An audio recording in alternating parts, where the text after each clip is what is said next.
सोचो अगर हम टाइम में पीछे जा सके तो हम देखेंगे कि आज का इतना बड़ा यूनिवर्स एक बहुत ही छोटे से पॉइंट से शुरू हुआ था।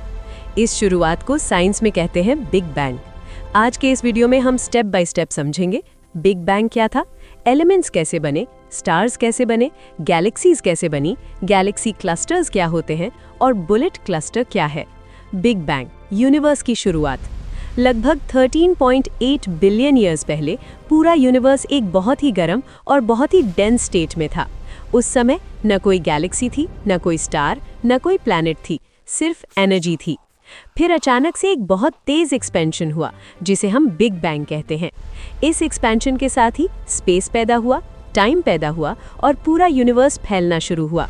शुरुआत में टेम्परेचर ट्रिलियन डिग्री से भी ज़्यादा था। जैसे जैसे यूनिवर्स एक्सपैंड होता गया वैसे वैसे ठंडा हुआ।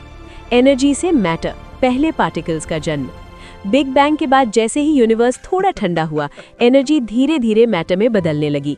इस प्रक्रिया में पहले बने क्वार्क्स, इलेक्ट्रॉन्स, फिर इनने मिलकर बनाए प्रोटॉन्स, न्यूट्रॉन्स और फिर बने एटम्स।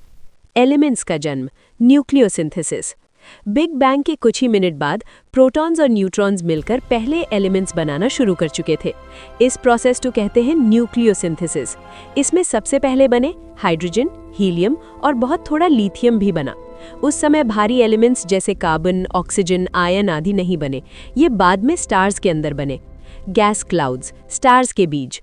समय के साथ पूरा यूनिवर्स हाइड्रोजन और हीलियम गैस से भर गया। ये गैस धीरे धीरे ग्रेविटी की वजह से एक जगह इकट्ठा होने लगी। जहां गैस ज्यादा इकट्ठी हुई वहां बड़े बड़े गैस क्लाउड्स बने। इनको कहते हैं नेब्यूला। स्टार्स का जन्म, न्यूक्लियर फ्यूजन। जब नेब्यूला के सेंटर में गैस बहुत ज्यादा डेंस हो गई तो वहां टेम्परेचर बहुत बढ़ गया, प्रेशर बहुत बढ़ गया। इससे शुरू हुआ न्यूक्लियर फ्यूजन। इस प्रोसेस में हाइड्रोजन हीलियम प्लस एनर्जी में बदला और पहला स्टार पैदा हुआ। स्टार्स के अंदर धीरे धीरे हीलियम कार्बन में, कार्बन ऑक्सीजन में और बढ़ते हुए हैवी एलिमेंट्स बनते गए। सुपरनोवा, हैवी एलिमेंट्स का जन्म। जब बड़े स्टार्स का फ्यूल खत्म हो जाता है तो वे भयानक तरीके से एक्सप्लोड करते हैं। इस एक्सप्लोजन को कहते हैं सुपरनोवा। सुपरनोवा के दौरान कई हैवी एलिमेंट्स बनते हैं जैसे आयरन, गोल्ड, सिल्वर और अन्य हैवी एलिमेंट्स। ये सभी एलिमेंट्स पूरे स्पेस में फैल जाते हैं। इसी मटेरियल से बाद में नए स्टार्स, प्लैनेट्स और अंततः लाइफ बनी। गैलेक्सीज का जन्म। अब लाखों और करोड़ों स्टार्स अकेले अकेले नहीं रहे। ग्रेविटी ने इन सबको जोड़कर बनाई गैलेक्सीज। एक गैलेक्सी में होते हैं billions of stars, gas, dust और बहुत ज्यादा डार्क मैटर। हमारी मिल्की वे गैलेक्सी में लगभग 100 to 400 बिलियन स्टार्स हैं। गैलेक्सीज अलग अलग शेप्स की होती हैं। Spiral Galaxy, elliptical Galaxy, irregular Galaxy. Cosmic web, universe का स्ट्रक्चर। पूरा यूनिवर्स रैंडम नहीं है। गैलेक्सीज एक बड़ी कॉस्मिक वेब जैसे स्ट्रक्चर में अरेंज्ड हैं। इसमें होते हैं फिलामेंट्स, वॉइड्स और डेंस रीजन्स। जहां बहुत सारे गैलेक्सीज एक साथ होते हैं वहां बनते हैं गैलेक्सी क्लस्टर्स। गैलेक्सी क्लस्टर्स, कई गैलेक्सीज मिलकर बनाती हैं एक गैलेक्सी क्लस्टर। एक गैलेक्सी क्लस्टर में हंड्रेड्स या थाउजेंड्स ऑफ गैलेक्सीज हो सकती हैं। कई गैलेक्सी क्लस्टर्स मिलकर बनाते हैं सुपर क्लस्टर। ये सारा नेटवर्क हमें दिखाता है कि यूनिवर्स कैसे बड़े पैमाने पर ऑर्गेनाइज्ड है। बुलेट क्लस्टर, डार्क मैटर का स्ट्रॉन्गेस्ट प्रूफ। बुलेट क्लस्टर असल में दो बड़े गैलेक्सी क्लस्टर्स का कोलिजन है। जब ये दोनों क्लस्टर्स टकराए तब हुआ ये कि नॉर्मल मैटर जैसे गैस, डस्ट आपस में टकराकर स्लो हो गया और हीट हुआ, पर डार्क मैटर लगभग बिना रुकावट के आगे निकल गया। एस्ट्रोनॉमर्स ने ग्रेविटेशनल लेंसिंग के माध्यम से पाया कि मास का डिस्ट्रीब्यूशन नॉर्मल मैटर से अलग था और यही क्लियर एविडेंस था कि डार्क मैटर अलग से मौजूद है।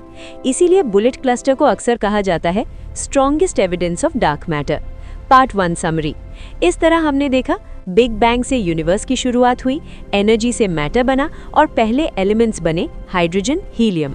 नेब्यूले से स्टार्स बने और उनके अंदर न्यूक्लियोसिंथेसिस से हेवी एलिमेंट्स बने। बड़े स्टार्स के सुपरनोवा एक्सप्लोजन्स ने हेवी एलिमेंट्स फैला दिए। ग्रेविटी ने स्टार्स को जोड़कर गैलेक्सीज बनाई। गैलेक्सीज बड़े पैमाने पर कॉस्मिक वेब और गैलेक्सी क्लस्टर्स में ऑर्गेनाइज्ड हैं और बुलेट क्लस्टर ने हमें डार्क मैटर का मजबूत सबूत दिया। यहीं से हमारी कॉस्मिक स्टोरी आगे बढ़ती है। सोचो, जिस यूनिवर्स में अरबों गैलेक्सीज, खरबों स्टार्स और अनगिनत प्लैनेट्स हैं, क्या कभी ये सब खत्म हो सकता है? साइंस कहती है हाँ, एक दिन पूरा यूनिवर्स मर सकता है। लेकिन सवाल ये है कैसे, कब और क्यों? आज हम समझेंगे यूनिवर्स के 4 possible ends: heat death, big freeze, big rip और बिग क्रंच। 1. हीट डेथ, सबसे ज्यादा एक्सेप्टेड थ्योरी। ये सबसे ज्यादा एक्सेप्टेड साइंटिफिक थ्योरी है।